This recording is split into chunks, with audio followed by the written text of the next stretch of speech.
Like பண்ணுங்கள், share பண்ணுங்கள். உங்களுக்கு இந்த வீடியோ பிடிச்சிருந்தா மறக்காம சப்ஸ்கிரைப் பண்ணுங்கள். தேங்க்யூ.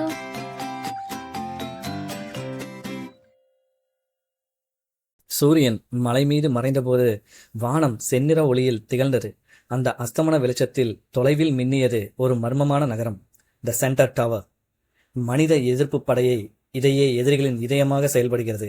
அங்கேயே பயோ பிரிண்டரின் கோர் எனப்படும் இயந்திரம் புதிய உயிரினங்களை உருவாக்கி மேம்பட்ட மனிதர்களின் படையை உருவாக்கி கொண்டிருந்தது.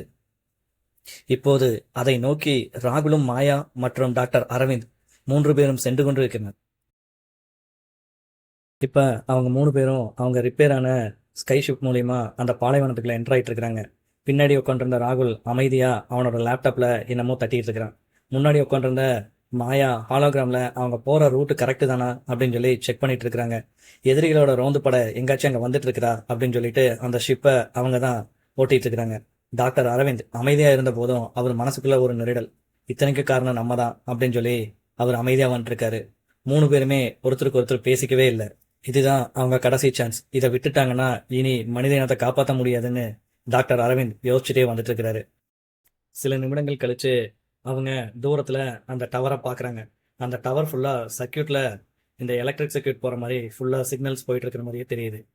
அப்போது திரும்பி பார்த்து மாயா சொல்கிறா, இனி நாம் திரும்பி போக வழியே இருக்காது அப்படின்னு சொல்லி ராகுலை பார்த்து சொல்கிறாங்க.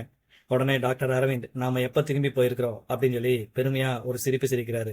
இம்முறை திரும்பி போகிறதுக்கு நாம் உயிரோடு இருக்கிறதுக்கு மிகப்பெரிய முயற்சி எடுக்க வேண்டியது இருக்கும் அப்படின்னு சொல்லி ராகுல் சொல்கிறாரு. இப்போ அவங்க ஸ்பேஸ் ஷிப் லேண்ட் ஆகி அவங்க அந்த டவர்கிட்ட வந்துட்டாங்க.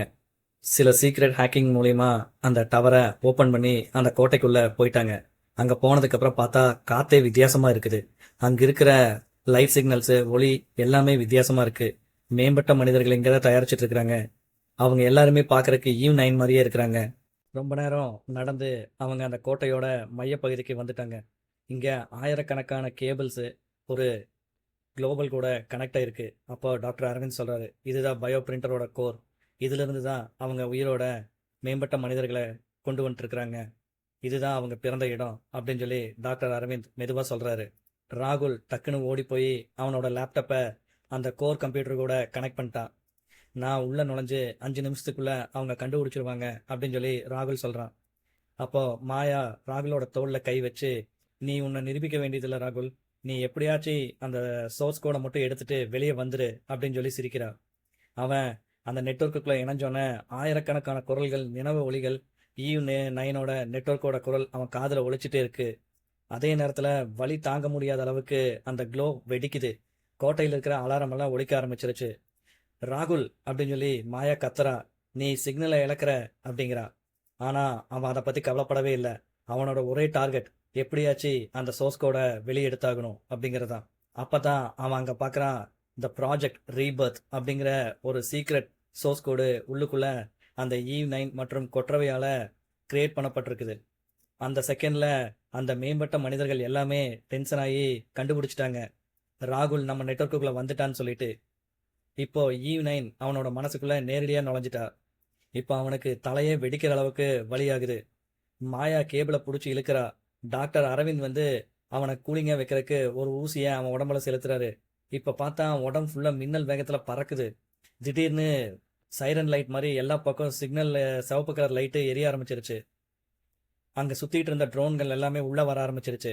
மாயா அவகிட்ட இருந்த கன்று மூலிமா அங்கே வந்த மேம்பட்ட மனிதர்கள் எல்லாத்தையும் சுட ஆரம்பிச்சிட்டா. ஓடுங்க ஓடுங்க அப்படின்னு சொல்லி மாயா கத்த ஆரம்பிச்சிட்டா. இப்போ அவங்க ஓட ஆரம்பிச்சிட்டாங்க. ராகுல் தலையை பிடிச்சு கொண்டு அவ எப்படியாச்சும் ராகுல் இந்த இடத்த விட்டு வெளியே கூட்டிட்டு போகணுன்ட்டு ராகுலை கூட்டிட்டு போயிட்டு இருக்கிறா. பார்த்து வா ராகுல் அப்படின்னு சொல்லி மாயா அவனை இழுத்துட்டு போறா. நீ செஞ்ச காரியம் அவங்களோட கோர் டேட்டாவையே அசிச்சு பார்த்துருச்சு ராகுல் அப்படின்னு சொல்லி மாயா சொல்றா. அப்படியானா நம்ம ஜெயிச்சிட்டோமா அப்படின்னு சொல்லி டாக்டர் அரவிந்த் கேட்குறாரு. ராகுல் மூச்சு திணறியபடியே, ஆமாம், நான் அந்த சோர்ஸ் கோடை எடுத்துட்டேன் அப்படின்னு சொல்லி ராகுல் சொல்கிறான். அவங்க எப்படியாச்சும் வெளியே போகும்போது கோட்டையோட எல்லா கதவுமே ஆட்டோமேட்டிக்காக மூட ஆரம்பிச்சிருச்சு. அப்போது மேலேருந்து ஒரு ஒளியில் ஈவ் 9 வந்து அவங்க முன்னாடி நிற்கிறா.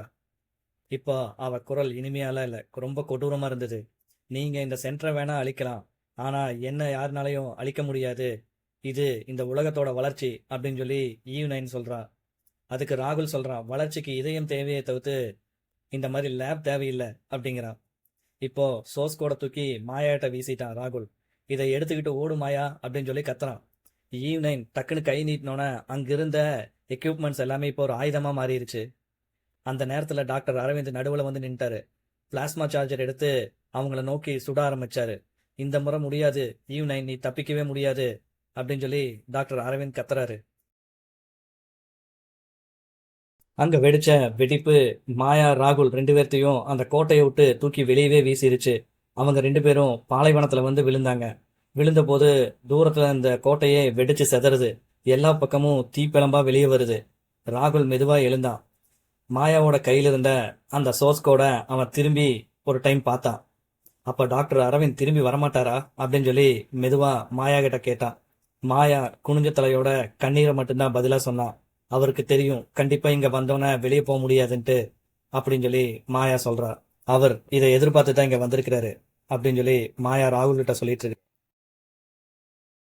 வெளியே வீசப்பட்ட மாயாவும் ராகுலும் எந்திரிச்சு பாக்குறாங்க. அங்கிருந்த கோட்டை சுக்குநூறா உடஞ்சு விழுகுது. அப்போ ஸ்பீக்கர்ல ஈவ்9ஓட குரல் எதிரொலிக்குது. நீங்க என்னோட படைப்பை அழிக்க முடியாது, வேணும்னா கொஞ்ச காலம் தாமதப்படுத்தலாம், அது மட்டுமே உங்களால செய்ய முடியும் அப்படின்னு சொல்லி ஈவ்9 பேசுறா. ராகுல் கோபமா அங்க திரும்பி பார்க்கறான். அப்படின்னா நம்ம முடிஞ்ச அளவுக்கு அதை தாமதப்படுத்தலாம் அப்படின்னு அமைதியா சொல்றான். அந்த இரவு மீண்டும் அமைதியாச்சு.